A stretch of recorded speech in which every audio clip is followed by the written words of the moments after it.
So this is a demonstration on how to embed in Salesforce and leverage pro-level security.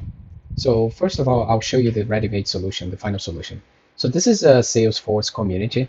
What I'm going to demonstrate, it happens to be on a Salesforce community, but it actually works in any Salesforce product. So don't be distracted for that.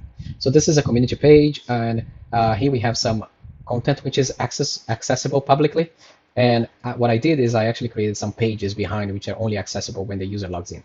So here I'm going to log in as a specific user, which is this guy here. And let's have a look. It's a long email. Just remember there's an EMEA something in the email. Now there's a couple of dashboards that I show here. So this is something I created in Salesforce where that will only be visible after the login. So I'll go to the Superstore dashboard. And the Superstore dashboard here is actually showing data for the whole of Europe. And what I also added is a little widget here that lets us know what is the username that Tableau is detecting right now on the fly dynamically in this page. And the username, this is a built-in function in Tableau that understands who is the user logged in Tableau and returns the email or the username of the user. In this case, is the email. And that's the user I used to log in Salesforce. So obviously, in this case, I have single sign-on in place. I connected my Tableau. This visualization is hosted in Tableau Online. It works exactly the same way in Tableau Server. But I connected my Tableau Online instance or site with the Salesforce organization via SAML. So the identities are managed in Salesforce. The username logs against Salesforce, and Salesforce acts as an identity provider for Tableau. So when I navigate to this page, this area here contains a link to a Tableau visualization. Then Tableau will check, will notice that there is a SAML assertion token available, and it uses that to log the user in. And also obviously because Tableau Online is already configured to redirect users to the SAML provider, which happens to be Salesforce, to request a login. But in this case, it was already logged in because of this. So it just reuses the SAML assertion token. So it just works. So that's amazing. Now let's see what happens when I log in as a different user. So what I have, this is running on Chrome, as you can see here on the top right-hand corner. I have another browser running here, Firefox, and this is the same page. As you can see, I'm not logged in because it's not showing the two dashboards. So let's log in, and I'll log in as a different user.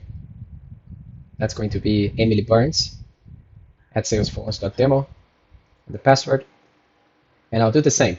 Now, I'll go to the same page from Salesforce, which contains a Tableau dashboard. Now, Tableau we need to log in the user. First, it checks if there's already a SAML assertion token available, and it does. And as you can see here, it logs the user in and it shows the dashboard. And the numbers completely change. As you can see, this person only has availability, only has visibility to those particular regions here within Europe. And here at the bottom, you can see the username function is returning Emily Burns. So Tableau dynamically gets the context of the user. So we need to use that information, the username, to perform with the so-called user filters in Tableau. Right, so let's jump into Tableau Desktop to see how we've configured this row-level security. So I'm here in Tableau Desktop, and this is the dashboard in question. This is the function here, and it's showing my personal email here. Why? Because I'm logged in here, as you can see, as Alex Eskenazi. Now, the handy thing with Tableau is that it allows us to simulate the behavior within desktop, the behavior of row-level security on Tableau Server or Tableau Online. The only thing we need to do is go here at the bottom and choose a different user. So I can simulate going as this user here, and if you remember, he had access to everything, so nothing changed. So watch this number here, 2.9 million pounds. Now if I change to Emily Burns, it simulates what would happen with her 1.7, and that function updates here. Right, so let's see how we build that.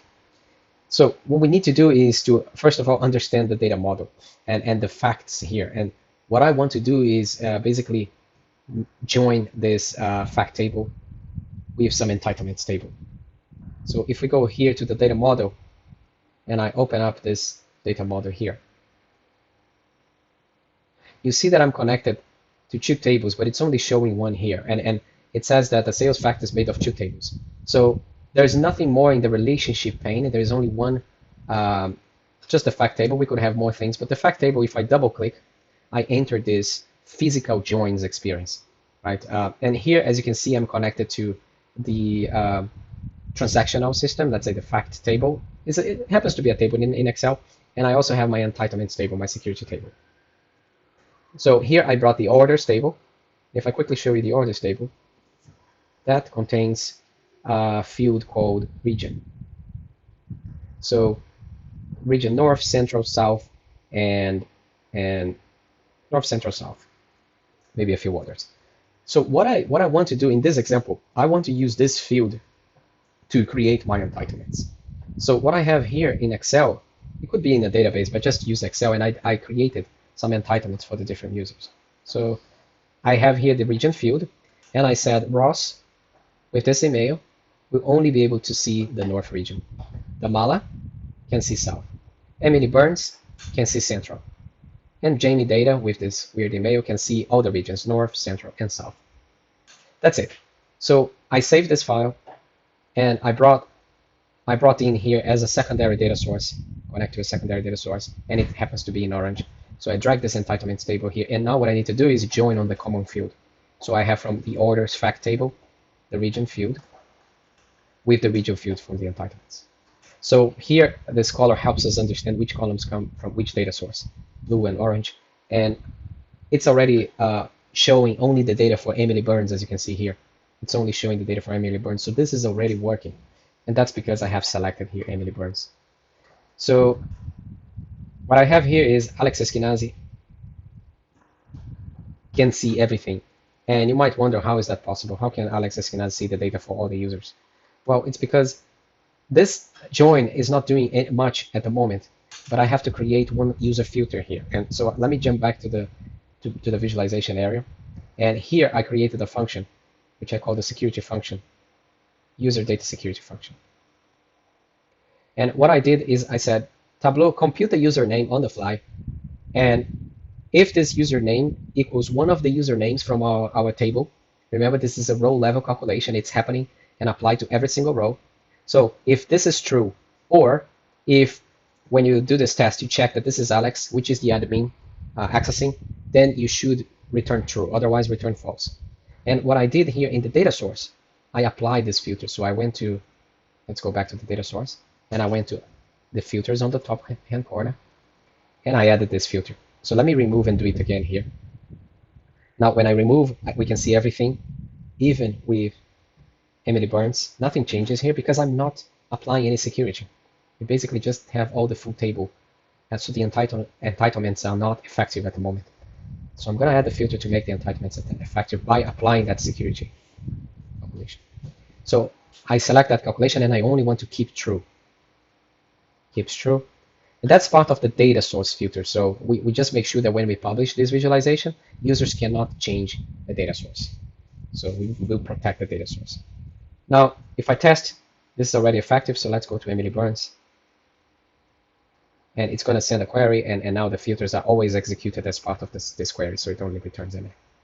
Right, so what I would need to do next is publish this visualization as of a user that contains all the data, right, like this. So I would go to server and publish workbook. I could publish the data source as well separately with the row level security, so I can reuse this data source over and over.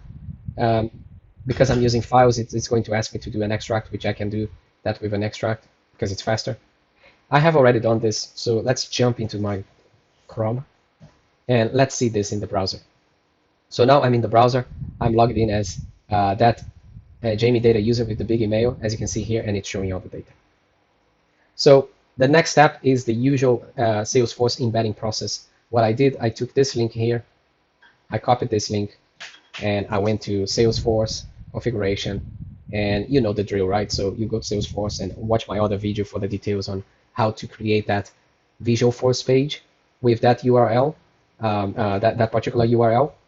And yeah, so here I created a page in Salesforce. I embedded the dashboard with the Visualforce page.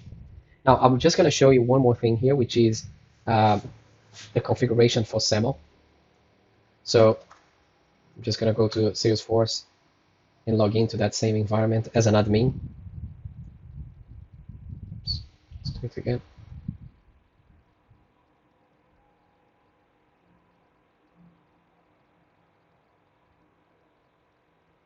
Right. So what I'll need to do is go back to the configuration here and click on Setup. And what I need to do is go here to Connected Apps. Manage Connected Apps.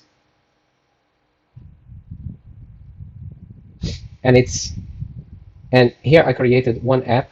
So as you can see here, let's see a connected app, Tableau Online. And here we have the configuration, the SAML service provider settings. As I said,